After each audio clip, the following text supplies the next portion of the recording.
My friends, Assalamualaikum. My name is Mehzabi Mano and you can also call me MB. So last class में हमने जिसके बारे में discuss किया था वो था कंप्रेसिबिलिटी फैक्टर. सो कंप्रेसिबिलिटी फैक्टर की प्रेशर के साथ में हमने प्लॉट देखी थी. उसके अंदर दो तरह की गैसेस थी. एक वो गैसेस जिनमें अट्रैक्शन जिनके बीच में हाई होता है, एक वो देखी थी जिनमें अट्रैक्शन लो होता है. तो जो अट्रैक्शन हाई रखती है वो दो तरह का बिहेवियर शो करती है, eight low pressure and at high pressure. तो दोनों तरह की हमने देखी थी कि प्लॉट ऐसा क्यों आ रहा है. तो प्लॉट जब नीचे जा रहा था तो जेड की वैल्यू जो थी वो लेस देन 1 थी एंड जब प्लॉट जो है वो आइडियल से ऊपर जा रहा था इसका मतलब उसमें जेड की वैल्यू ग्रेटर देन 1 थी. ये किसके लिए थी? जिनमें अट्रैक्शन ज़्यादा होता है ऐसी गैसेस के लिए. जिनमें अट्रैक्शन लो होता हो ऐसे गैसेस के लिए हमेशा जेड जो है वो ग्रेटर देन 1 ही था. लाइक हीलियम एंड हाइड्रोजन जैसी गैसेस जिनमें अट्रैक्शन क्या था? कम था और उसमें लगातार प्रेशर जो है वो हाई प्रेशर का ही था, उसमें लो प्रेशर वाला कोई बिहेवियर नहीं था. तो हमने सारे प्लॉट देखे थे और कहा था कि नेक्स्ट क्लास में हम डिस्कस करेंगे कंप्रेसिबिलिटी फैक्टर के क्वेश्चंस पर. हम न्यूमेरिकल इसकी बात करेंगे. तो उससे पहले ये छोटा सा कंसेप्ट मैं बताना चाहती हूँ ताकि जो न्यूमेरिकल हम करें या जो भी कंसेप्चुअल क्वेश्चन करें उसमें दिक्कत ना आए. सो मैं ये क्या समझाना चाह रही हूँ कि जब भी लो प्रेशर की अगर हम बात करते हैं तो रियल गैस का वॉल्यूम हमेशा कम होगा. किससे? वी आइडियल से. अब कैसे?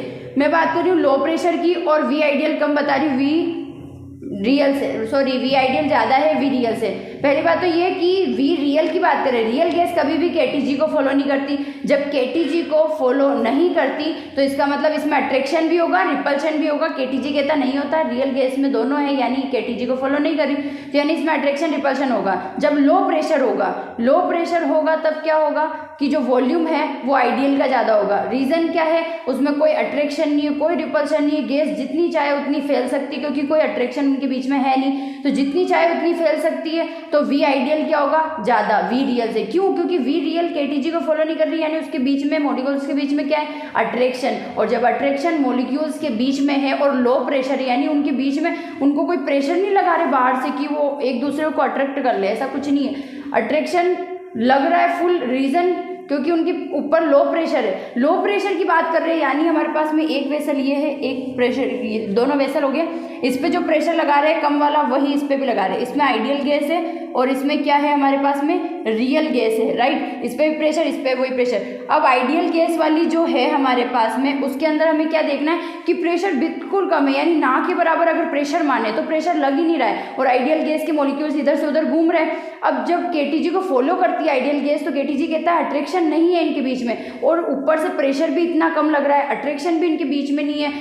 एक बार प्रेशर लगाए तो जरूर एक दूसरे के पास आ सकते हैं. प्रेशर भी नहीं लगा रहे, ऊपर से इनके बीच में अट्रैक्शन भी नहीं होता तो वॉल्यूम तो ज़्यादा होना ही है वी आइडियल. अब वी रियल क्यों कम है? वी रियल इसलिए कम है, प्रेशर उतना ही लग रहा है यानी बिल्कुल ना के बराबर हम लो प्रेशर उस पर लगा रहे हैं वी रियल गैस पे भी यानी उसके भी मॉलिक्यूल दूर दूर हो सकते हैं लेकिन आइडियल गैस जितने नहीं. क्योंकि आइडियल गैस में क्या होता है कि गैस मॉलिक्यूल्स के बीच में अट्रैक्शन नहीं है तो वो चाहे जितना एक दूसरे से दूर रह सकते हैं, वॉल्यूम बढ़ा सकते हैं. लेकिन वी रियल की बात करें तो रियल गैस के मॉलिक्यूल्स के बीच में क्या होता है? अट्रैक्शन होता है. तो वो जितना चाहे यानी आइडियल गैस के कंपैरिजन में बहुत कम ही फैलते हैं. तो वी रियल हमेशा वी आइडियल से कम होगा. कब? जब प्रेशर क्या होगा? Low. At low pressure V real is always less than as compare to V ideal. So second बात करें अगर हम एट हाई प्रेशर में हमें ये पता होना चाहिए कि वी रियल ज़्यादा होता है वी आइडियल का. अब क्या है? अब हमने दो वेसल लिए सेम साइज के बिल्कुल और अब जो इन पे प्रेशर लगा रहे हैं वो बहुत ज़्यादा हाई है यानी इन दोनों बहुत ज़्यादा इनको दबाया जा रहा है. एक में हमारे पास में क्या है? आइडियल गैस और एक में क्या है? Real gas. अब बात करें रियल गैस की. जब रियल गैस को बहुत ज़्यादा दबा दिया गया और ये केटीजी को फॉलो नहीं करती तो हमें पता है रियल गैस के मॉलिक्यूल्स के बीच में क्या होता है? रिपल्शन भी होता है. जितना ज़्यादा दबा दिया अब सारे पार्टिकल्स एक दूसरे के पास आ गए गैस के तो क्या एक दूसरे को रिपेल नहीं करेंगे? जब सेम पार्टिकल्स एक दूसरे के बहुत ज़्यादा पास आ जाते हैं, एक लिमिट होती है पास आने की, उससे ज़्यादा पास आने के बाद अट्रैक्शन ना होकर उसके अपोजिट रिपल्शन होता है. तो वी रियल गैस में क्या होगा? हम जितना चाहे उतना उस पर प्रेशर लगा सकते हैं बट उतना लगाने से वॉल्यूम उतना कम नहीं होगा जितना हम चाहते हैं. रीज़न क्योंकि इनमें रिपल्शन होता है. बट दूसरी अपोजिट साइड आइडियल गैस की बात करें तो केटीजी को फॉलो करती है, केटीजी कहता है इसमें कोई रिपल्शन नहीं है यानी जितना प्रेशर लगाए उतना लगा सकते हैं. दोनों पर प्रेशर सेम लगा रहे तो दोनों का वॉल्यूम भी सेम होना चाहिए बट ऐसा नहीं है. रीज़न क्योंकि आइडियल गैस में क्या होगा? कोई रिपल्शन मॉलिक्यूल्स के बीच में होगा नहीं तो वॉल्यूम हम जितना चाहे उतना कम कर सकते हैं. लेकिन रियल गैस की बात करें तो इसमें वॉल्यूम हम पूरी तरह से कम नहीं कर सकते क्योंकि मॉलिक्यूल्स के बीच में रिपल्शन होगा। तो हम जब प्रेशर उस पर बहुत ज़्यादा लगाएंगे तो लगाने के बाद क्या होगा, एक बार के लिए कम होगा और वापस फैल जाएगा। क्यों? क्योंकि उनके बीच में रिपल्शन था। इसलिए हमेशा पता होना चाहिए लो प्रेशर पर हमेशा वी रियल कम होगा वी आइडियल से, और हाई प्रेशर पर हमेशा वी रियल ज़्यादा होगा वी आइडियल से। दोनों में डिफरेंट हो जाता है, एक में वी रियल ज़्यादा हो जाता है, एक में वी रियल कम हो जाता है। कम कब होता है? जब लो प्रेशर होता है। ज़्यादा कब होता है? जब जो प्रेशर है वो हाई होता है। तो जेड पर बेस्ड फर्स्ट जो क्वेश्चन हम देख रहे हैं वो है कि if Z is less than 1 for any gas, कोई गैस है उसके लिए जेड जो है वो लेस देन 1 है, then what will be the molar volume of this gas at STP. यानी कोई गैस है और उसके लिए कंप्रेसिबिलिटी फैक्टर जो है वो 1 से लेस देन है, एंड उसी गैस का हमें मोलर वॉल्यूम फाइंड आउट करना है। तब एसटीपी पर कब फाइंड आउट करना है? एसटीपी पर क्या होगा? हालांकि हम जानते हैं जब हमने मोल कॉन्सेप्ट पढ़ा था तो हमने कहा था कोई भी गैस है उसके 1 मोल को अगर ले तो उसका वॉल्यूम कितना होता है? 22.4 लीटर होता है। बट वो कब होता है? जब गैस आइडियल हो। आइडियल यानी जेड बराबर 1 हो, बट यहाँ पर जेड क्या है? लेस देन 1 है। तो अब इस क्वेश्चन को आगे सॉल्व करते हैं। लाइक अगर हमारे पास में गैस क्या होती, कोई आइडियल गैस होती तो उसका जो 1 मोल होता है उस 1 मोल का 8 एसटीपी पर जो वॉल्यूम होता वो कितना होता? 22.4 लीटर क्या होता है? उसका वॉल्यूम होता है। अब हम बात करते हैं कि यहाँ पर आइडियल गैस तो है नहीं, हम क्वेश्चन जो भी लेकर करते हैं वो किसको लेकर करते हैं? As a real gas, right? क्योंकि जेड जो है वो लेस देन 1 जो होता है वही बता रहा है कि यहाँ पर गैस कैसी है? रियल। क्योंकि किसी भी आइडियल गैस के लिए कभी भी जेड 1 से लेस देन या 1 से ग्रेटर देन नहीं हो सकता, और यहाँ लेस देन दे रखा मतलब ये एक रियल गैस है। सो ये 1 मोल जो एसटीपी पर 22.4 लीटर होता है ये आइडियल गैस के लिए होता है। यहाँ पर जेड बराबर लेस देन 1 है और जेड लेस देन 1 आ रहा है, इसका मतलब प्रेशर क्या है? Less than. क्योंकि हमने देखा था लाइक अगर हम बात करें प्रेशर बढ़ रहा है मतलब जेड 1 से बड़ा है, और जब प्रेशर कम होता था तो जेड हमेशा लेस देन 1 आता था। जब जेड लेस देन 1 आ रहा है मतलब जेड नीचे जा रहा है 1 से भी, यानी प्रेशर क्या हो रहा है? लो हो रहा है। तो जब जेड लेस देन 1 है इसका मतलब प्रेशर भी क्या है? कम हो रहा है। प्रेशर क्या हो रहा है हमारे पास में? कम हो रहा है, राइट? ये हमें पता है। और अभी हमने थोड़ी देर पहले लास्ट पेज पे देखा था कि जो प्रेशर लो होता है, 2 कंडीशन होती है, एक प्रेशर लो होना, एक प्रेशर हाई होना। जब प्रेशर लो होता है तब वी रियल कम होता है वी आइडियल से, और जब प्रेशर हाई होता है तो वी रियल ज़्यादा होता है वी आइडियल से। यानी हमें ये सोच के चलना, अगर इसको याद रखने की ट्रिक बताऊँ मैं तो हमें याद रखने की ट्रिक ये देखनी है कि इम्पोर्टेंट कौन है, रियल गैस या आइडियल गैस? रियल गैस, क्योंकि रियल गैस एग्जिस्टेंस रखती है। तो रियल गैस कब कम होगी? जब प्रेशर कम होगा। मतलब रियल गैस का वॉल्यूम कब कम होगा? जब प्रेशर कम होगा। जब प्रेशर बढ़ा दिया तो रियल गैस का वॉल्यूम भी बढ़ गया। यानी रियल गैस को प्रेशर से डायरेक्ट डिनोट करें, अगर हम उसको कंपेयर करें तो वॉल्यूम रियल गैस का कब कम हुआ? जब प्रेशर कम हुआ।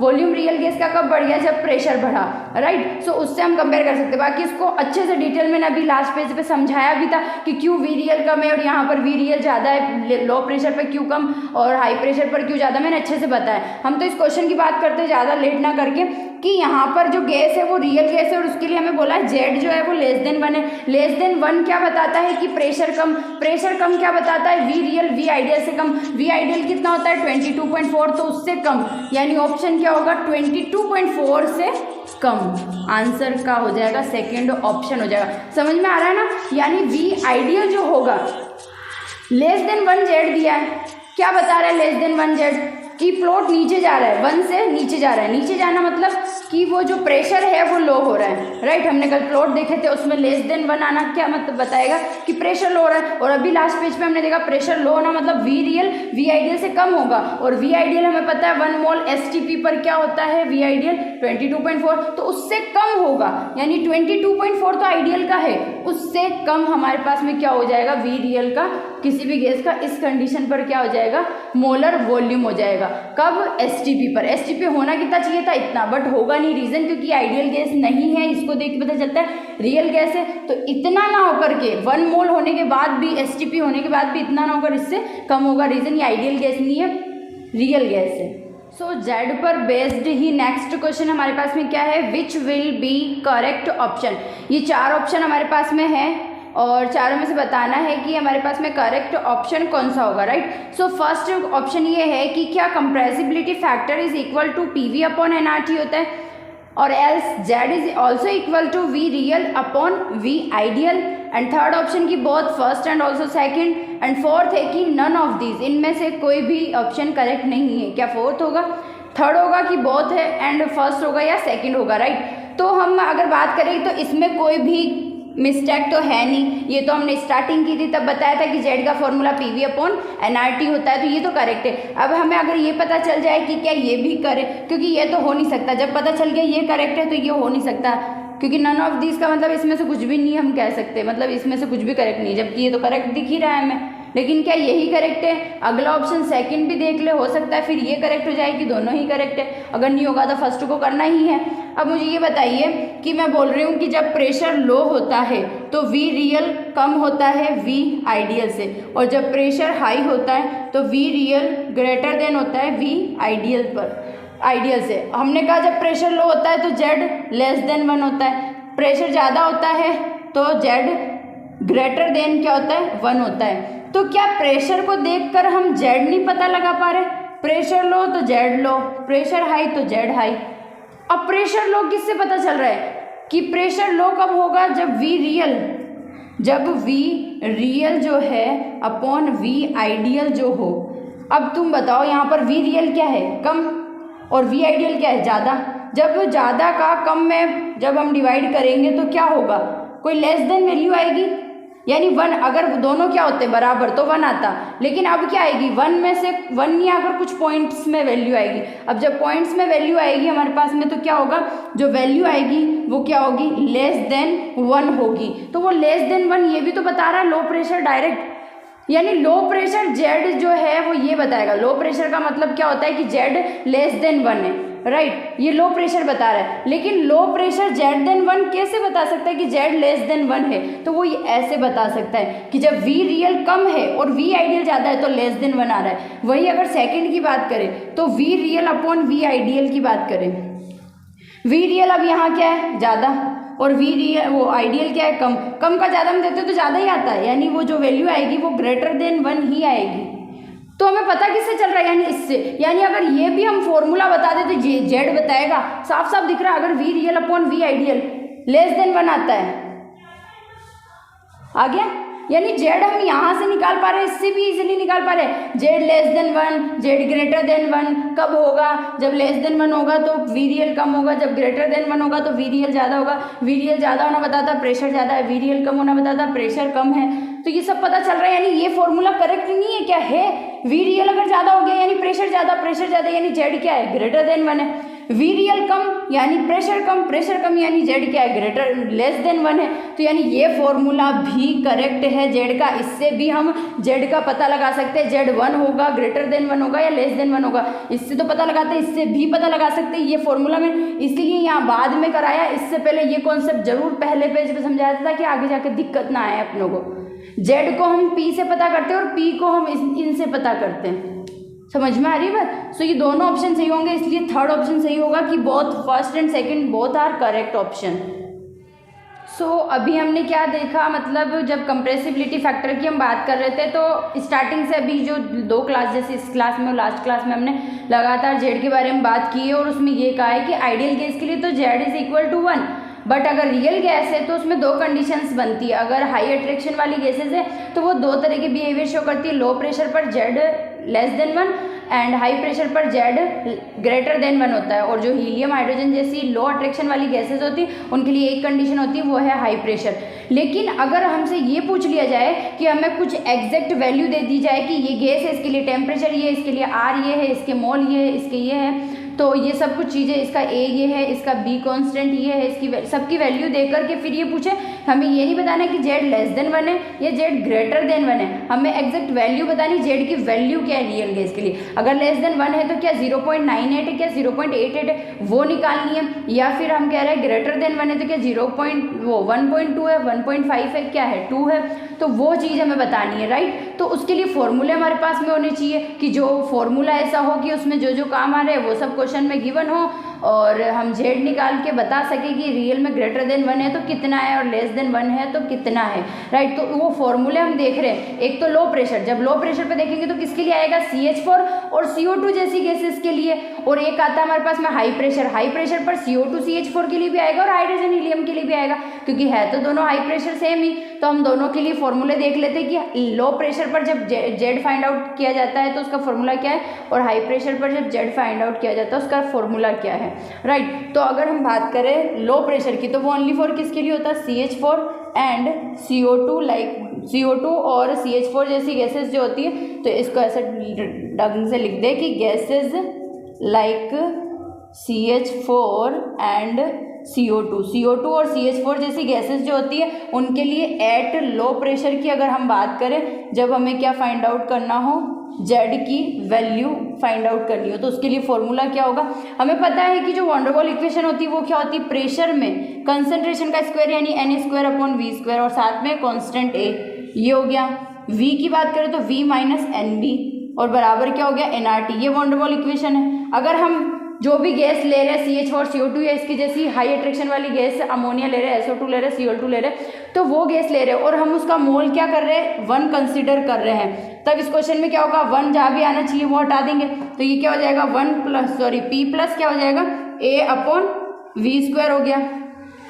यहाँ की बात करें V माइनस ये क्या हो गया, B हो गया, बराबर RT हो गया। सब n की जगह 1 आ चुका है। अब हमने कहा है कि लो प्रेशर, तो बॉयल्स लॉ के अकॉर्डिंग हम चले, अगर बॉयल्स लॉ के अकॉर्डिंग तो हमें क्या पता होना चाहिए कि जब प्रेशर लो होता है तो वॉल्यूम क्या होता है, हाई होता है। जब वॉल्यूम बहुत ज़्यादा है उसमें से कुछ B कम कर देंगे तो वॉल्यूम पे कोई फर्क नहीं पड़ेगा, इसलिए हम अप्रोक्सीमेट V माइनस B को क्या कंसीडर करके चल रहे हैं कि ये लगभग अप्रोक्सीमेट इक्वल है किसके, V के। तो ये इक्वेशन हम क्या लिख देंगे, P/A+V² हो गया। एंड जो हमारे पास में V माइनस B है उसकी जगह V लिख दिया, बराबर ये क्या हो गया, इक्वल RT के हो गया। सो यहाँ पर अगर हम बात करें तो ये कितना हो जाएगा, हमारे पास में PV हो गया और प्लस हमारे पास में क्या हो गया, A/V बराबर क्या हो गया, RT हो गया। अब हम बात करें PV, क्योंकि PV बराबर nRT होता तो उसी सीक्वेंस में हम लाएंगे। तो ये क्या हो जाएगा, PV और उधर गया हमारे पास में RT माइनस A/V। अब हमें कुल मिला के यहाँ जेड लाना होगा। जेड कैसे ला सकते हैं, जब नीचे RT आ जाए, nRT नहीं RT, रीजन क्योंकि हमने n को 1 कंसिडर किया तो वो नहीं आएगा, RT आएगा। अगर PV बराबर RT आ जाए तो हम उसको क्या लिख सकते हैं, जेड, और वही हमें उसका फॉर्मूला निकालना है, इसलिए जेड लाना होगा। इसलिए हम क्या करेंगे, दोनों पूरी इक्वेशन के अंदर RT से भाग लगा देंगे तो PV/RT हो जाएगा। यहाँ क्या हो जाएगा, PV/RT। उधर की बात करें तो RT से RT कैंसिल आउट हो जाएगा, 1 आ जाएगा, माइनस यहाँ की बात करें तो A/V तो पहले से और RT और शामिल हो जाएगा। तो ये क्या हो गया, जेड। तो इसको मैं डायरेक्ट लिख दूँ, यहाँ पर जेड आ गया, राइट। और मैं यहाँ कोष्ठक में लिख दूँ कि मैंने यहाँ पर क्या किया है कि PV/RT जो था उसको मैंने जेड के इक्वल लिख दिया है। तो ये जेड हमारे पास में आ गया 1 माइनस A/V/RT। यहाँ से भी इजी कर सकते हैं, यानी अब ये वो फॉर्मूला आ चुका है कि जब तुम्हें कुछ टेम्परेचर दे दे, कोई गैस ले ली CH4 CO2 या अदर कोई हाई अट्रैक्शन वाली गैस ले ली, उसका टेम्परेचर दे दिया, R हमें पता होता है, उसका A की वैल्यू दे दी, V दे दिया और बोला जेड क्या होगा। तो अब हमारे पास में लेस देन बताने के लिए प्रॉपर एक फॉर्मूला है ना कि लेस देन है तो कितना आ गया, 0.98, 0.88, 0.72, तो कितना है लेस देन 1। तो वो लेस देन 1 निकालने के लिए जेड का फॉर्मूला आ गया लो प्रेशर पर, और लो प्रेशर पर केवल यही गैसेज हमें जो है प्लॉट शो करती है, तो उसके लिए फॉर्मूला। अब जो हम बार बार बोल रहे हैं लो प्रेशर पर जेड फाइंड आउट करने का फॉर्मूला देख लिया। अब हाई प्रेशर की बात करते हैं। तो हाई प्रेशर के लिए हम यानी बात कर रहे हैं हाइड्रोजन एंड हीलियम जैसी gases and also CO2 and CH4, क्योंकि हाई प्रेशर की बात करें तो ये दोनों ही एग्जिस्ट करती है। लो प्रेशर पर ओनली फॉर ये एग्जिस्ट करती है, बट हाई प्रेशर की बात करें तो ये एंड ऑल्सो ये भी क्या करती है, एग्जिस्ट करती है हाई प्रेशर पर। और हम बात भी किसकी कर रहे हैं, हाई प्रेशर की बात कर रहे हैं, राइट। हाई प्रेशर की हम बात करें तो हाई प्रेशर की हम बात करें तो अगर हम वापस लिखें वॉन डेर वाल इक्वेशन जो कि होती है P/कंसंट्रेशन का स्क्वायर, ये A हो गया एंड V माइनस NB बराबर क्या होता है, nRT होता है। यही क्या हमारे पास में वॉन डेर वाल इक्वेशन है। एंड अगेन हम n को क्या कंसीडर कर रहे हैं, 1 कंसीडर कर रहे हैं, राइट। सो 1 जब कंसीडर करेंगे तो इक्वेशन पूरी क्या आ जाएगी, P+A/V² and V minus B is equal to nRT, right. So n को इक्वल कर दिया 1 के, देन ये इक्वेशन वॉन डेर वाल आ गई हमारे पास में।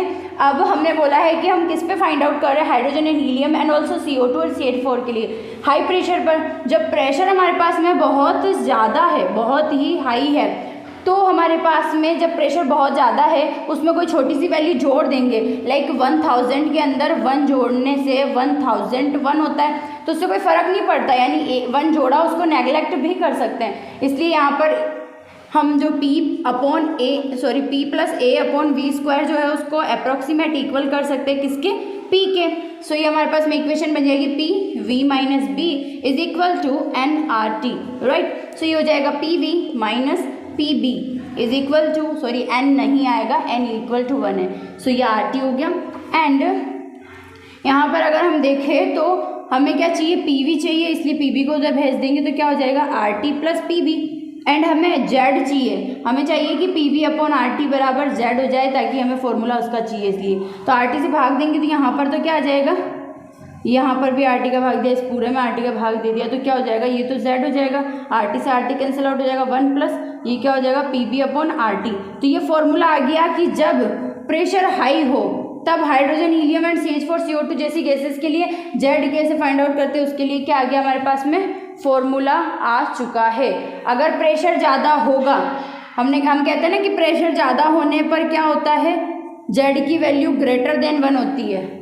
प्रेशर ज़्यादा होगा, ये वैल्यू ज़्यादा आएगी, ये वैल्यू ज़्यादा आएगी, वो ज़्यादा वैल्यू 1 में जुड़ेगी, तो 1 से ज़्यादा आ रहा ना Z का वैल्यू, यानी ये पॉइंट में तो वैल्यू आ नहीं रही है कि 1 को कम कर देगी और लेस देन 1 आएगा। हम हमेशा कहते हैं ना कि P ग्रेटर देन होने पर Z ग्रेटर देन 1 होता है और P लेस देन होने पर क्या होता है, Z लेस देन 1 होता है। तो यहाँ साबित हम इस फॉर्मूले से भी कर सकते हैं, अगर प्रेशर को बढ़ाए तो ये ओवरऑल जो क्वांटिटी वो बढ़ेगी, यानी क्या आएगी, 1 से बड़ी आएगी, क्योंकि ऊपर वाली क्या है क्वांटिटी बड़ी और नीचे छोटी, प्रेशर को बढ़ाया गया है, तो ये क्वांटिटी बड़ी, कोई बड़ी क्वांटिटी 1 में ऐड होगी तो Z भी क्या आएगा, बड़ा।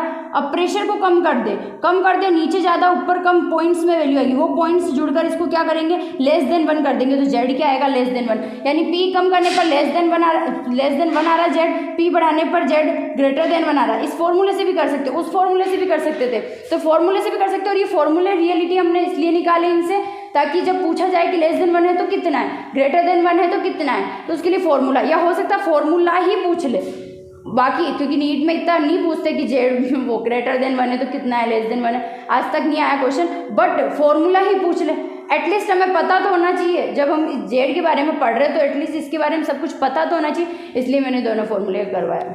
सो हमारे पास में अब जो नेक्स्ट डेफिनेशन टाइप का आ रहा है वो है बॉयल्स टेम्परेचर, जो हम आए दिन मतलब बोलते हैं, केमिस्ट्री में बहुत बार आता है, हमारे सामने फेस होता है कि बॉयल टेम्परेचर क्या होता है। तो आज हम सीखेंगे कि बॉयल टेम्परेचर होता है क्या, जो इस चैप्टर का पार्ट है। तो बॉयल टेम्परेचर क्या होता है, the temperature at which the real gas so ideal behaviour we call the temperature the Boyle temperature, यानी जिस टेम्परेचर पर रियल गैस आइडियल गैस की तरह बिहेवियर शो करने लगे उस टेम्परेचर को हम बॉयल टेम्परेचर कहते हैं। यानी हम कहते हैं ना कि रियल गैस भी आइडियल बनती है, लेकिन उसके लिए एक टेम्परेचर होता है और वो टेम्परेचर हमें बहुत हाई रखना होता है, तो उस टेम्परेचर की ही हम बात कर रहे हैं। तो वो टेम्परेचर क्या कहलाता है, बॉयल टेम्परेचर, यानी जिस टेम्परेचर पर रियल गैस आइडियल बन जाए उस टेम्परेचर को हम बॉयल टेम्परेचर कहते हैं। उसका फॉर्मूला होता है A/RB, राइट। R हमारे पास में गैस कांस्टेंट है और A और B की अगर हम बात करें तो क्या होते हैं, ये वॉन डेर वाल कांस्टेंट होते हैं। तो A/B तो वॉन डेर वाल कांस्टेंट हो गए और साथ में क्या हो गया R, तो ये हमारे पास में क्या आ गया, बॉयल टेम्परेचर। अगर A B की वैल्यू दे रखी हो तो हमें क्वेश्चन में एज ए न्यूमेरिकल हमें बॉयल टेम्परेचर पूछा भी जा सकता है। लाइक अगर मैं बॉयल टेम्परेचर की प्लॉट की बात करूँ, जैसे हमारे पास में ये प्लॉट है और ये हमने कंप्रेसिबिलिटी फैक्टर Z और P यानी प्रेशर के बीच में बनाया है। ये आइडियल के लिए क्या होता है, Z बराबर 1 होता ही है। अब मैं बोल रही हूँ कि अलग अलग टेम्परेचर, जैसे T1 हो गया, T2 हो गया, T1 T2 T3 ETC, ऐसे कुछ टेम्परेचर हमारे पास में। इन अलग अलग टेम्परेचर पर कुछ गैस है जिनका Z और P के बीच हमने प्लॉट बनाया अलग अलग। जैसे कोई गैस है CH4, राइट, कोई गैस है CH4, वो CH4 जो गैस है उसने T1 टेम्परेचर पर क्या किया, Z और P का ऐसा प्लॉट दिया। दूसरी गैस है हमारे पास में क्या, CO2, ठीक है, ये CO2 हो गया, इसने T2 टेम्परेचर पर क्या दिया, Z और P में ऐसा प्लॉट दिया। कोई थर्ड गैस है T3, हाइड्रोजन गैस, राइट। उस हाइड्रोजन गैस ने जो प्लॉट दिया वो T3 पर ऐसा दिया Z और P के बीच में। अगर मैं पूछ लूँ इन तीनों टेम्परेचर में से बॉयल टेम्परेचर कौन सा है, TB यानी बॉयल टेम्परेचर कौन सा है, तो आप क्या बताएंगे? मैंने अभी बोला बॉयल टेम्परेचर वो टेम्परेचर होता है जिस पर कोई भी real gas as a ideal behaviour show करती है, बिल्कुल आइडियल गैस बन जाती है। तो आप बताइए ये अलग अलग जो टेम्परेचर है T1, T2, T3 पर जो Z और P के प्लॉट है, कौन सा प्लॉट आइडियल के बहुत ज़्यादा नज़दीक है? तो हम देख पा रहे हैं ये वाला जो CO2 का प्लॉट है वो बिल्कुल 1 के बराबर आने जैसा हो रखा है, यानी हम कहेंगे CO2 कौन सा टेम्परेचर है, T2। तो T2 टेम्परेचर यहाँ पर क्या होगा, बॉयल टेम्परेचर। उसका रीज़न क्या है? क्योंकि ये बिल्कुल आइडियल, ये वो टेम्परेचर के आसपास आ रहा है, क्योंकि फिक्स तो कोई बॉयल टेम्परेचर होगा नहीं, यानी फिक्स कोई रियल गैस आइडियल में चेंज नहीं हो सकती, बट बहुत ज़्यादा अप्रोक्सीमेट उसके हो सकती है। तो यहाँ पर हम देख सकते हैं 1 के जब सबसे ज़्यादा पास जो है वो ये वाली है, तो T2 को हम क्या कहेंगे, T2 क्या, बॉयल टेम्परेचर। समझ में आया? बॉयल टेम्परेचर कैसे भी पूछ सकते हैं कि कौन सा बॉयल टेम्परेचर है। बॉयल टेम्परेचर हमें सीधा से याद रखना है कॉन्सेप्चुअली कि बॉयल टेम्परेचर वो टेम्परेचर होता है जिस पर रियल गैस जो है वो आइडियल बिहेवियर शो करती है। फॉर्मूला भी हमें पता होना चाहिए ताकि न्यूमेरिकल में भी हमें डिफिकल्टी ना हो एंड पता होना चाहिए। अब हम एक टेम्परेचर की बात कर रहे हैं, बहुत जगह हम पढ़ते भी है इसको कि क्रिटिकल टेम्परेचर क्या होता है। सो ये कॉन्सेप्ट इस चैप्टर में आता है, तो हम इसके बारे में बात कर रहे हैं कि क्रिटिकल टेम्परेचर क्या होता है। फॉर एवरी गैस, हर एक गैस के लिए, the temperature above which the gas can not be liquefied at high temperature, right. जैसे हमने कोई गैस ले ली, CO2 गैस है हमारे पास में, राइट, और इसके लिए इसका कोई ऐसा टेम्परेचर है, लाइक हमने बोला कि अगर हम 27 डिग्री सेंटीग्रेड टेम्परेचर इसका क्या मान रहे हैं, क्रिटिकल टेम्परेचर मान रहे हैं। तो क्रिटिकल टेम्परेचर वो होता है कि ये इसका क्रिटिकल टेम्परेचर है। अब इससे जैसे 28 डिग्री सेंटीग्रेड अगर हमने टेम्परेचर कर दिया, फिर कितना ही प्रेशर लगाओ, कितना ही प्रेशर लगाओ, इस जो गैस है उसको लिक्विड फॉर्म में हम नहीं बदल सकते। ये होता है क्रिटिकल टेम्परेचर, यानी हर एक गैस के लिए एक क्रिटिकल टेम्परेचर होता है, और वो क्रिटिकल टेम्परेचर वो टेम्परेचर होता है जिससे अगर और ज़्यादा टेम्परेचर हमने किया तो गैस को हम किसी भी तरह से लिक्विड में नहीं बदल सकते, लिक्विड फॉर्म में नहीं ला सकते। हर गैस के लिए होता है, CO2 हो, CH4 एटसेट्रा, कोई भी गैस हो, राइट, उस गैस के लिए एक उसका क्रिटिकल टेम्परेचर फिक्स होता है, और उस क्रिटिकल टेम्परेचर से ज़्यादा अगर हम टेम्परेचर किसी गैस को देते हैं तो उस गैस को हम किसी भी तरह से लिक्विड फॉर्म में चेंज नहीं कर सकते। तो उस टेम्परेचर को, जिस टेम्परेचर से ज़्यादा टेम्परेचर हो जाने पर उसको लिक्विड फॉर्म में नहीं बदल सकते, उस टेम्परेचर को ही हम क्रिटिकल टेम्परेचर कहते हैं। For every gas the temperature, जो हम टेम्परेचर की बात करें, द टेम्परेचर अबव विच, जिससे ऊपर होने पर the gas can not be liquefied at high temperature, यानी हाई टेम्परेचर जब हो जाता है, उस टेम्परेचर से हाई टेम्परेचर हो जाता है, उसको लिक्विड फॉर्म में हम नहीं बदल सकते, तो वही क्रिटिकल टेम्परेचर है। सो इसका फॉर्मूला हमें क्या होना चाहिए, याद होना चाहिए। अब क्या है कि क्रिटिकल टेम्परेचर से ज़्यादा हो जाने पर, टेम्परेचर अगर 1 डिग्री भी ज़्यादा हो रहा है तो हम उसको लिक्विड फॉर्म में नहीं बदल सकते, कितना ही प्रेशर लगा दे तो भी। तो रीज़न ये है कि क्रिटिकल टेम्परेचर हर एक गैस के लिए साइंटिस्ट मेज़र करते हैं कि ये गैस जो है ये कितने टेम्परेचर तक जो है हम इसको लिक्विड में बदल सकते हैं। फिर एक ऐसा टेम्परेचर भी आता है कि इससे थोड़ा सा ऊपर किया ना तो अब इसको लिक्विड में बदल नहीं सकते, क्योंकि क्रिटिकल टेम्परेचर ना सबसे हाईएस्ट टेम्परेचर होता है जिसको वो टॉलरेट कर सकती है। उससे ज़्यादा टेम्परेचर दिया तो उसके जो गैस मॉलिक्यूल्स होते हैं उनको इतनी ज़्यादा वेलोसिटी या काइनेटिक एनर्जी मिल जाती है, क्योंकि हीट जो निकल रही है, हीट एक खुद एनर्जी है, वो किस में चेंज हो जाएगी, गैस मॉलिक्यूल्स के काइनेटिक एनर्जी में, बिकॉज हीट कभी भी डिस्ट्रॉय होती नहीं है, तो एक फॉर्म से दूसरे फॉर्म में वो चेंजेबल होती है। सो जब हीट से उसमें गैस मॉलिक्यूल्स में ट्रांसफर हुई और वो बहुत ज़्यादा हाई काइनेटिक एनर्जी थी, हाई काइनेटिक एनर्जी से बहुत ज़्यादा गैस मॉलिक्यूल्स के मोशन के लिए उनको काइनेटिक एनर्जी मिल गई है, तो इसीलिए अब हम कितना ही प्रेशर उस पर लगाए वो लिक्विड फॉर्म में चेंज नहीं होगा, और उस टेम्परेचर को हम कहते हैं क्या, क्रिटिकल टेम्परेचर। हर गैस के लिए क्रिटिकल टेम्परेचर होता है और उस टेम्परेचर से ज़्यादा टेम्परेचर होने पर उसको लिक्विड फॉर्म में नहीं बदला जा सकता, तो ये पता होना चाहिए। बॉयल टेम्परेचर क्या था, बॉयल था TB बराबर A/RB था। अब A के सामने तो 8 आया है और RB के सामने 27 आया है, याद हो जाएगा, तो वो क्या बदल जाएगा, क्रिटिकल टेम्परेचर। तो बॉयल टेम्परेचर क्या होता है, A/B, B के साथ R आता था, यहाँ पर A/B, B के साथ आ रहा है, लेकिन ऊपर 8 नीचे 27 आ जाए, तो ये फॉर्मूले अच्छे से याद होने चाहिए। हमने किसके बारे में बात की थी, क्रिटिकल टेम्परेचर के बारे में। अब हम बात कर रहे हैं क्रिटिकल प्रेशर भी होता है और क्रिटिकल वॉल्यूम भी होता है। क्रिटिकल प्रेशर भी होता है एंड क्रिटिकल ही क्या होता है, वॉल्यूम भी होता है, राइट। क्रिटिकल प्रेशर और वॉल्यूम दोनों होते हैं। और इसका फॉर्मूला जो है क्रिटिकल प्रेशर का और क्रिटिकल वॉल्यूम का, राइट, सॉरी ऐसा नहीं होगा, प्रेशर होगा क्रिटिकल और वॉल्यूम होगा हमारे पास में क्रिटिकल। सो पीसी जो होता है वो क्या होता है, ए अपॉन, लाइक वहाँ पर क्या था 8 साथ में था, यहाँ ओनली फॉर ए होगा। और जो आर बी था, आर हटके और वो भी बी में चेंज हो गया, इसका क्या हो गया, बी स्क्वायर हो गया। और 27 जो वहाँ था वो यहाँ बी है, वहाँ आर बी था, यहाँ बी स्क्वायर हो गया। तो फॉर्मूला इसका भी याद होना चाहिए। इसकी बात करें तो सबसे सिंपल सोबल फॉर्मूला इसका क्या होता है, 3b होता है। बी जो वंडरवॉल कांस्टेंट है उसका 3 टाइम्स क्या होता है हमारे पास में, क्रिटिकल वॉल्यूम होता है। अब इनकी डेफिनेशन की बात करें तो क्या होगी, क्रिटिकल टेम्परेचर क्या है, लास्ट वो टेम्परेचर है जिस पर हम लिक्विड फॉर्म में किसी गैस को बदल सकते हैं। इससे ऊपर हुआ तो लिक्विड फॉर्म में चेंज नहीं कर सकते। तो क्रिटिकल टेम्परेचर जो है उस पर तो कर सकते हैं ना लिक्विड फॉर्म में चेंज, उससे ऊपर हुआ तो नहीं कर सकते। तो क्रिटिकल टेम्परेचर पर हमें किसी गैस को लिक्विड फॉर्म में बदलना है तो जितना प्रेशर नीडेड होगा उसे तो क्रिटिकल प्रेशर कहेंगे। मैंने क्या कहा, क्रिटिकल टेम्परेचर से ऊपर टेम्परेचर होने पर हम लिक्विड फॉर्म में चेंज किसी गैस को नहीं कर सकते, बट क्रिटिकल टेम्परेचर पे तो कर सकते हैं ना।